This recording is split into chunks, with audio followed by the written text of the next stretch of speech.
What is it about Foxborough that makes us proud to live here? I love living in Foxborough. It has a small town feel, but it's so close to the city. I love riding my bike in my neighborhood.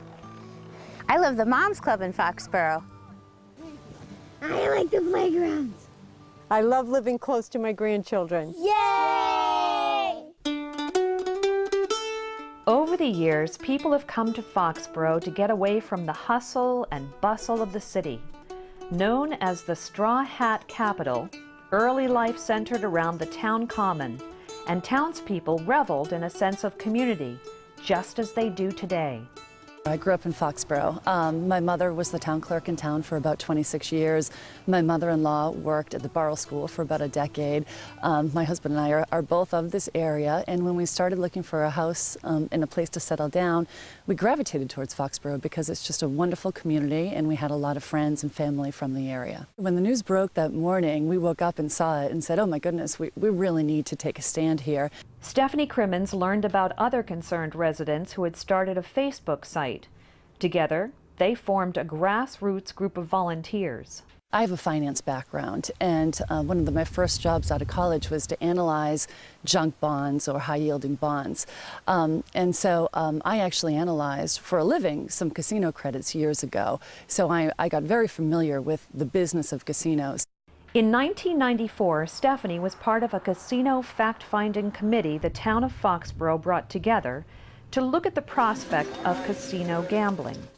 We saw that for small towns, for small communities, the impact of a casino could be really, really detrimental.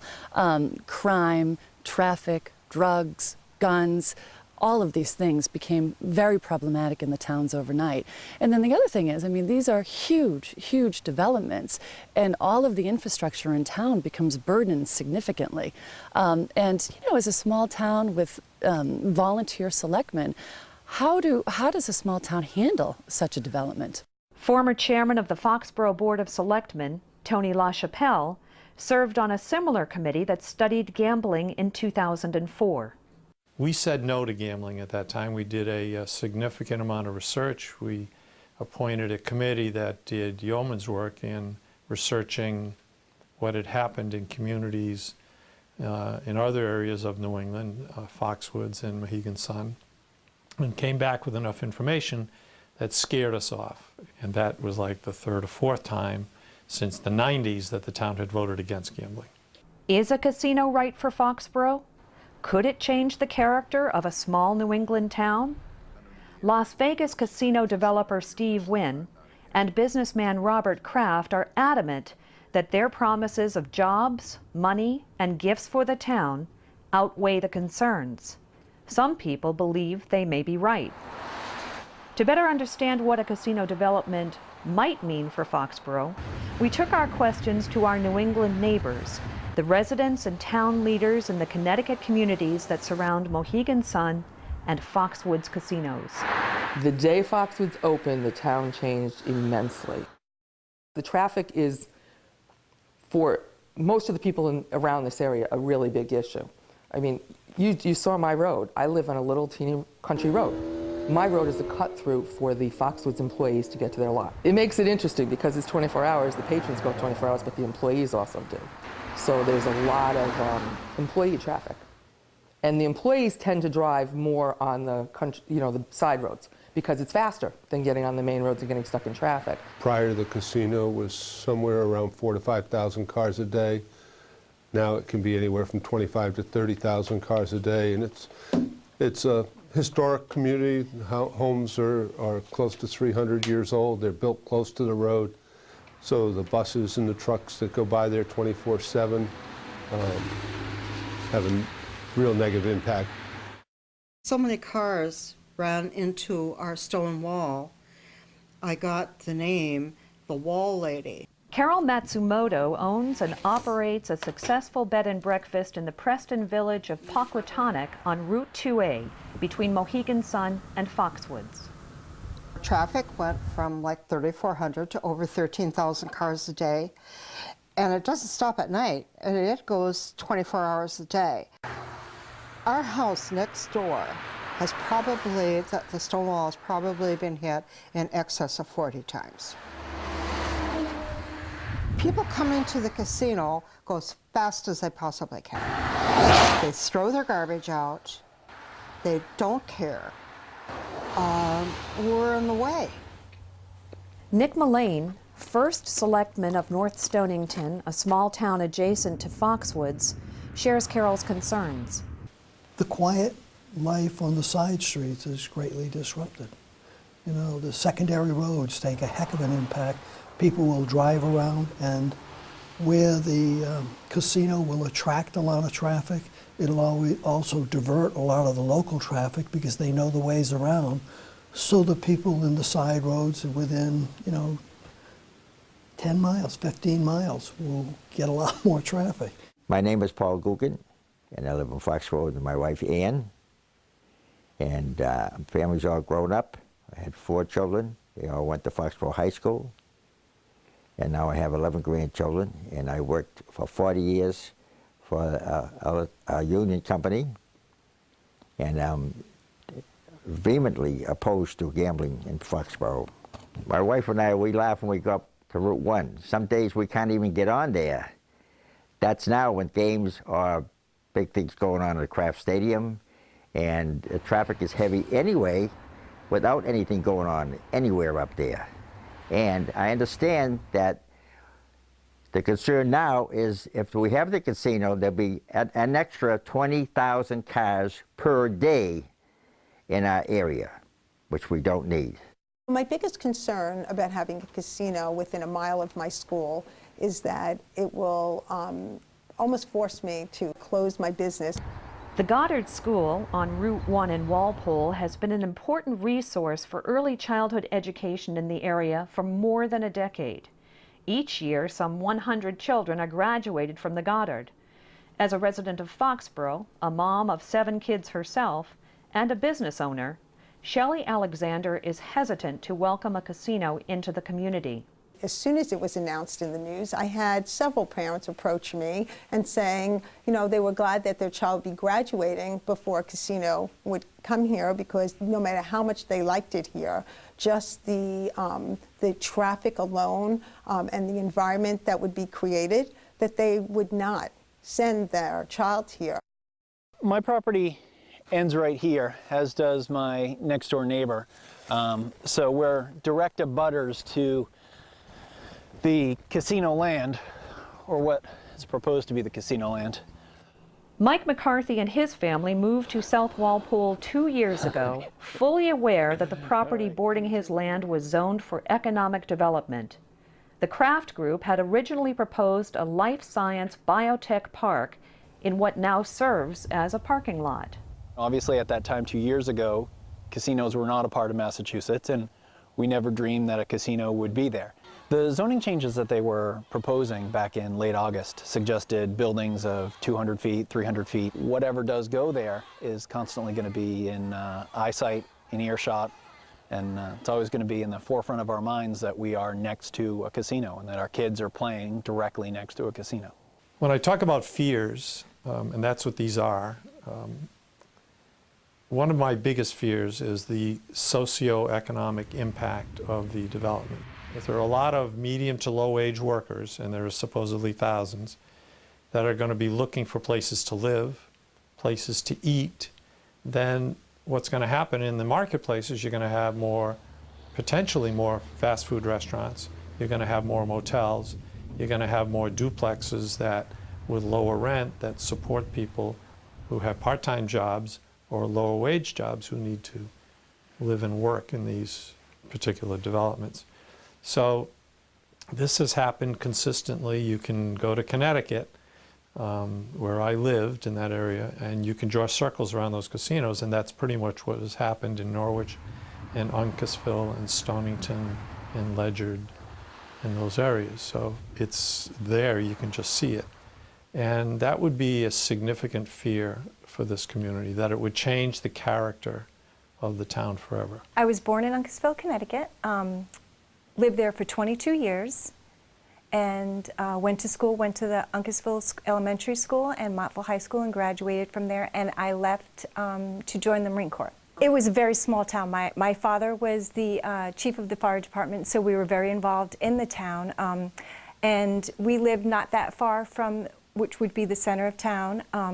And we could walk from my house down to the downtown safe, you know, knew everybody on the street. So if we did anything by the time we got home, my parents already knew about it because it was that kind of town. Every year we would have the Harvest Festival, and because my dad was involved in the fire department, they would have a booth at the Harvest Festival. There were shows, a lot like Founders Day, but the fire department would always make clam chowder, so we were always very involved in that and always go to that every year. There's no longer a Harvest Festival. There's no longer those small town things that keep a community close and bound together, because the casino has just taken away from that. The whole town just seemed to take on a sadness. There wasn't that same feeling of a close-knit community. It just seems depressed.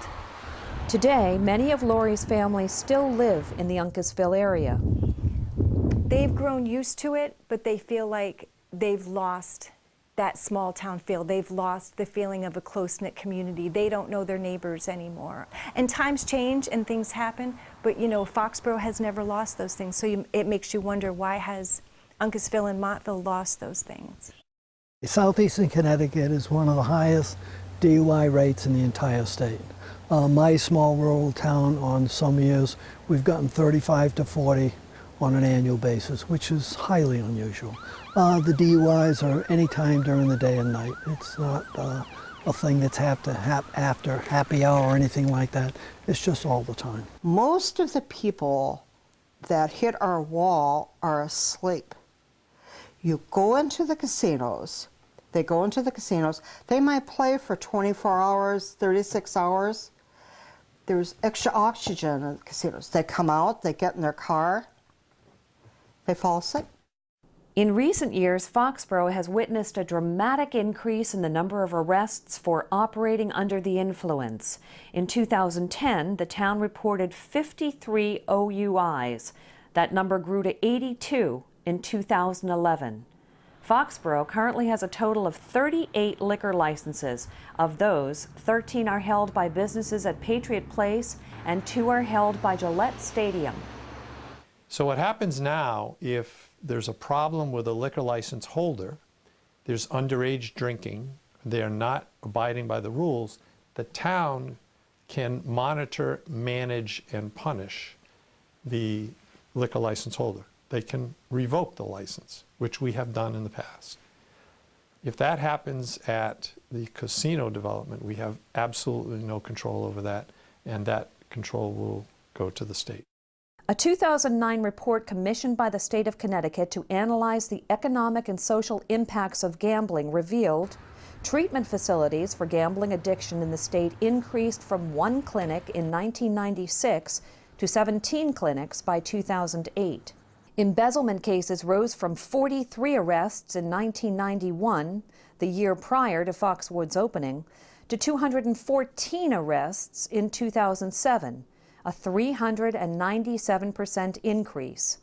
The estimated cost to Connecticut businesses and municipalities during that time period alone, $7.5 million. One thing that it surprised us, every town within 15 or 20 miles will end up a higher accounting bill for their town, because the amount of scrutiny that they're going to go through to look at the different departments to make sure somebody isn't stealing money. We go through an inquisition by the auditors.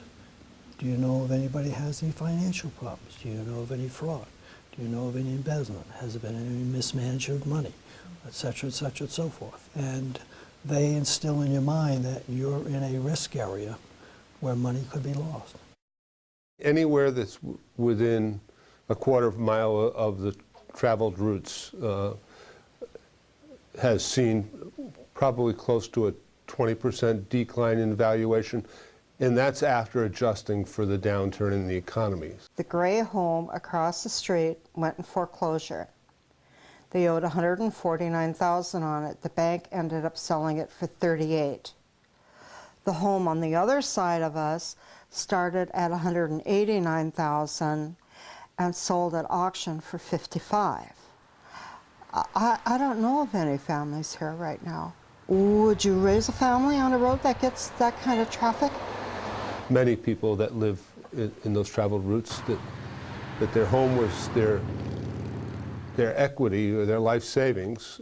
It's been depleted or wiped out. In Norwich, they've uncovered a lot of places where they've put in illegal apartments, divided up the houses, made basements into rooms, because they do something they call hot bedding, where people stay in the house, but you have the bed for 8 hours, then you have to leave. And that same bed has 3 people in it every day. I know in certain neighborhoods there are houses that contain casino workers. They rent them because people are unable to sell their homes because no one wants to purchase a home that's close to the casino. So they rent them, and in one particular neighborhood that I'm very familiar with, there's a home that contains 10 to 14, the people that I'm familiar with have lost count, people that work at the casino. And because they work shifts and they work very long shifts, it's a rotating people of coming in. They do not take care of the house. The neighborhood has gone completely downhill. And also in this neighborhood, the people that I'm familiar with knew everybody in the neighborhood. Now there's only 3 or 4 original families that contain in the neighborhood. Everybody else is now casino workers. According to the 2009 report on gambling, casinos have had a dramatic effect on local school districts. The report cites that the town of Norwich spends $2 million annually to operate English for Speakers of Other Languages, ESOL programs. Because of the cost for this program, among other things, the district was forced to eliminate a full-day kindergarten program, close an elementary school, and shut down many after-school activities. I think the last count, Norwich had something like 31 or 33 languages spoken in their school system. It has a huge impact on the cost of providing services. My name is Joan Sozio. I've served on the Board of Water and Sewer Commissioners for 16 years, between the years of 1988 and 2004. And I am concerned about our water supply because we cannot take on another big development such as the stadium in this town because we do not have enough water. We don't even know the number of beds that are going to be in that hotel. We see a big pond in front of that hotel. We see lavish landscaping, and I'm wondering how are they going to water that in the summertime when we can't even water our lawns every other day. They're going to be having a swimming pool. They're going to be having saunas. They're going to be operating 24/7. And we don't even know how much water they're going to be used, and we don't have that kind of water to support such a development up in Route 1 like that. And even without the casino here, we are in trouble because we have to maintain the water in our tanks for firefighting purposes and for drinking water, and we can't waste it out on the landscape. Of all the people that I know in Uncasville, family, extended family, friends, only one person works at the casino, and that's my nephew. I know people that have gone to apply to the casino, but because of the low pay, you know, they can't afford to take a job there, and it's very, very long hours. There's days that I know my nephew works 12 hours. Members of No Foxborough Casino have repeatedly stated they are 100% in favor of jobs. They support risk-free alternatives for the proposed site, sustainable jobs with high-paying salaries that would allow employees to support the many wonderful restaurants and businesses that currently exist in Foxborough and the surrounding area. The impact on the local businesses is that they're going out of business. They can't hire people. We had 55 businesses closed last year in Legend, small businesses. We have a lot of empty storefronts. The casino doesn't generate revenue for businesses. People don't stop at the local businesses, and the local businesses have a hard time employing people. They're regressive. They take more money out of low-income people's pockets. Everyone knows that they're cannibalistic. In other words, they eat other forms of revenue. When people are putting billions down the slots, they're not buying a new car, and they're not fixing up their house. Former State Senator Susan Tucker served on a number of committees including Ways and Means and Economic Development and Emerging Technologies. Years of study helped her to form an opinion that casinos bring more harm than good to small communities. So how can it be good for the economy? of your region to have hundreds and millions, if not $1 billion, dumped down slots to get shipped out of state to make a few very wealthy men wealthier. When we did our research the last time this came up, we found that consistently the casino developers overpromised and underdelivered. And so what they do is they come in and they promise that this is the amount of money that will be generated, the amount of tax revenue that will be generated, the number of jobs that will be generated, and these are all good things for the community. The problem is, even if they put it in writing, you cannot hold them to it. I mean, how do you force a casino operator, if their business is struggling, to hire 200 more people because they said they were going to 5 years ago? How do you do that? Foxwoods Casino celebrated its 20th anniversary on February 15, 2012. Foxwoods is currently $2.3 billion in debt. Mohegan Sun in nearby Uncasville is currently $1 billion in debt.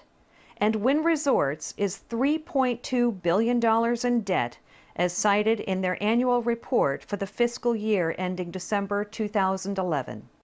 A casino in Foxborough would have a minimum lease of 75 years, per requirements set down by the Massachusetts Expanded Gaming Bill. What mitigation does is it provides to the town from the developer things, assets, cash, it could be money, it could be changes in infrastructure. It helps to soften the blow of the negative impacts of whatever the developer plans to do to the town. So mitigation only comes into play if there are bad things happening. The deal that's before you now or next year, what is presented to you, will not be the same deal that your selectmen 10 years from now are dealing with. If there's one thing, the industry is it's notorious for broken promises. So the other significant lack of control is who the owner is and who the landlord of the casino is. Because today, we can pick up the phone and call the stadium. We can call the Kraft organization. I could get Jonathan Kraft on the phone in 5 minutes today. If a casino operator who lives in Las Vegas runs the casino, when we have a problem, we're going to pick up the phone and talk to a law firm in Boston, or we're going to talk to somebody in Las Vegas. Or 5 years down the road, the casino has sold, we're going to be calling somebody in the Philippines. And that is a control fear that we should all be aware of. Should there be a casino or should there not be a casino? In her own words, middle school student Sarah Spillane wrote a letter to the Foxborough Reporter sharing her concerns about a casino from a teen point of view. One final point I would like to make is a bit more personal. I've gone to Patriots Place on a Friday night with my friends to see a movie or to shop. My parents are okay with that, but I think that this would change with a casino right next door. I don't think my parents would feel it was safe for me and my friends to be there without an adult when a gambling building offering free drinks is very close by. Looking back, almost everyone who lives in this town would have fought the casino. The benefits of jobs have been great for the state, but they're not great for the town. I mean, 400 people who live in Ledged work at the casino. It benefits the region for jobs, but it doesn't benefit the community. And if we had a chance to fight the casino, the town would have done it. If I had a blank sheet of paper when we were back 20 years ago before this started, and our town had a chance to be at the table, there would certainly, you want to talk about the impact on police and fire, the impact on quality of life from the traffic. I think you have to decide what you want to be when you grow up. You know, we were a small rural town. Many of us in this town kind of missed that. We are one of the most economically fortunate communities in the state. We're not laying people off. We are building a library. How many communities in the state are building libraries? We've grown to love this town, And our daughter has grown up here, and she's turned out amazing. The Foxborough schools are amazing. She's at Northeastern. You know, our life has been so successful here, and I want to keep that, you know, because we've grown so happy, and I don't want to lose that happiness. 2, 3, go! Our kids are fourth generation Foxborough children, and we really hope that we can stay in Foxborough and our kids can grow up and have the same type of wonderful childhood with wonderful memories as my husband and I did.